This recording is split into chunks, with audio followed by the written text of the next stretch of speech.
ترکی جو خلافت اسلامیہ جس نے 800 سال تک عالم اسلام کی قیادت کی، وہاں پر بھی پچھلے 100-150 سال میں اسلام کے ساتھ کیا کیا گیا. آج بھی صورتحال قدرے ٹھیک ہوئی ہے، مگر ہمارے جیسی صورتحال آج بھی وہاں نہیں ہے. حجاز مقدس جہاں پر کتاب اللہ کا نزول ہوا، جہاں پر پوری شریعت کو عملی طور پر جامہ پہنایا گیا، اس حجاز مقدس سے بھی آج اسلام کو اور اسلامیت کو نکالنے کی کوششیں کی جا رہی ہے. میں نے سوچا کہ آخر ایسا کیوں ہوا، تو دو وجہ سمجھ میں آئی.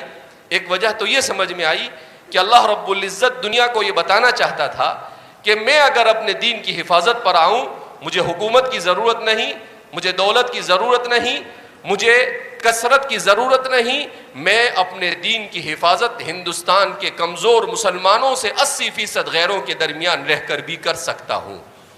وَمَا ذَلِكَ عَلَى اللَّهِ بِعَزِيزٍ. یہ اسلام کا معجزہ ہے. اور دوسرا، اللہ رب العزت جزائے خیر عطا فرمائے اسباب کے درجے میں کہ ہمارے علماء نے محنت یہ کی، ہر جگہ پر اسلام کو بچانے کے لیے لوگ کھڑے ہوئے، بڑی قربانیاں دی، ترکی ہو، مصر ہو، ہر جگہ پر، مگر انہوں نے سیاست کے میدان سے اسلام کو بچانے کی کوشش کی.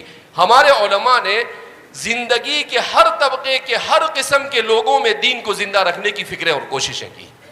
سب سے پہلے مدارس کو قائم کیا تاکہ علماء امت کو ملے اور جگہ جگہ پر جا کر امت کو دین کے ساتھ وابستہ رکھنے کی کوشش کرے.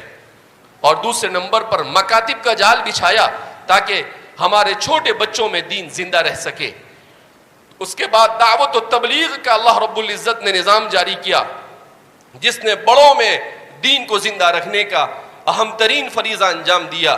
اور پھر اس کے بعد خانقاہی نظام کو اللہ نے جاری کیا، جس نے عوام اور خواص میں تزکیے نفس کا بہت ہی بہترین کام کیا ہے.